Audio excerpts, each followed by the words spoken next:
Hello, I am Ashley Plant with Build Idaho and Fathom Realty. I'm here to talk to you today about contingencies in a real estate purchase and sale agreement. Now, contingency specifically to real estate is a provision for an unforeseen circumstance or event. The four different types of contingencies in a real estate contract are inspection contingency, appraisal, finance, and lastly, title contingency. Let's get started on the inspection contingency. You have written an offer, the seller has accepted it. Now you have a strict timeline for the buyer to be able to inspect the property and surrounding areas. That buyer is able to bring in any kind of inspector that they would like. That means a well inspector, septic inspector, surveyor, like anybody that you would want to take a look at this property and provide their professional opinion. But mostly you would always get a licensed real estate residential inspector. That inspector is going to go through the entire house, give you their opinions and knowledge on what needs to be repaired in the house, if anything, repaired, replaced, and or could be a possible health and safety issue. And then after you receive that inspection report as the buyer has the option to ask for repair or replacement of any of those items, or a credit from the seller, or they can choose to do any of the repairs that they see that need to be done after they've closed on the house. Now it's the seller's discretion on whether they do choose to repair or replace any items and or give any credit to the buyer or do nothing at all. This is where the buyer and the seller decide what the outcome shall be, is whether or not the seller is going to do any replacement or repair or credit, or what the buyer is willing to accept. Now at that point, the buyer can choose to continue in the purchase depending on how happy they were with the outcome of the buyer and the seller agreement on what repairs would need to be done, or they can walk and find a better fit as far as a house for them. The next contingency that we're going to discuss is the appraisal contingency.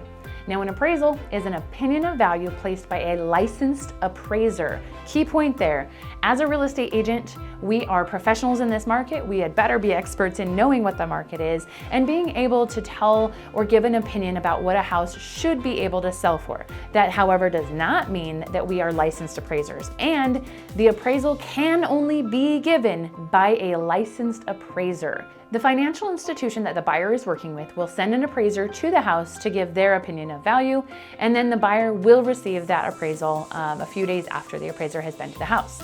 Now, the buyer is the one who actually owns that appraisal. The seller does not receive that, but the buyer can choose to share it with the seller if it makes sense in the midst of negotiations once we talk about that. Appraisals have the ability to come back at multiple values, of course. Number one, it can come in high. Woohoo! Instant equity. That's what we love to hear. However, a lot of times the appraisals can come in low. It can always come in at value, which is a golden point for everybody. But if it comes in low, you've got four different options. Number one, you can ask the seller to come down in price to meet that appraised value. This buyer can actually choose to bring extra cash in to meet that appraised value as well.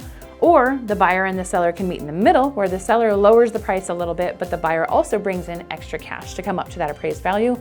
And of course, there's always the ability for the buyer to walk and find a different house or a different piece of property that makes more sense for them and their value. The next contingency to discuss is financing.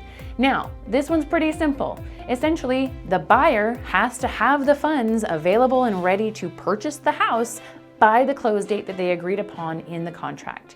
If they do not have that financing, they're unable to buy the house. They can push the date out as far as the close date, which the seller would have to agree to, or they might just not be able to buy the house. That being said, if you're a buyer and you're working with a licensed professional and or a financial institution, please make sure that you work with your loan officer and your realtor before making any large money moves of any kind if you are under contract. It's very important that you are still able to close, and a lot of times big money moves can affect that and whether or not you're able to get the house that you want. And lastly, there's the title contingency. The buyer chooses a title agency when they put in the offer, and then once the offer is accepted, there is a strict timeline that the title agency needs to provide a preliminary title commitment, which will show that the title or the actual property is clean and able to be sold. There's a few things that could be tripping points there on whether or not the seller is truly the person able to sell that property. If there's any mechanics liens or anything that is tied to the property that the next owner might not want to commit to. That's where your buyer will need to make sure that they go through that and make sure that they're willing and able to sell that property and or purchase that property.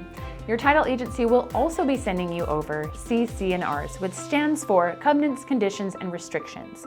Now, there are certain restrictions and rules that go along with each property. You should note that this is the point in time that the buyer would need to review that to make sure that they're okay living with those rules.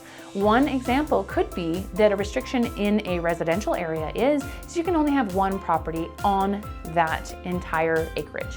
Meaning that if you're a buyer hoping to build an apartment complex in a residential area, you might not be able to do that. And that's the point in time that you do need to go through that title CCNRs and make sure to work it out with title and see if that's something that you truly want to continue on. Each of these contingencies comes with a myriad of different scenarios and pivot points. I strongly suggest working with a licensed real estate agent to guide you through the entire process.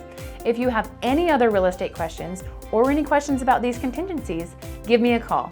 I'm Ashley Plant with Build Idaho here at Fathom Realty.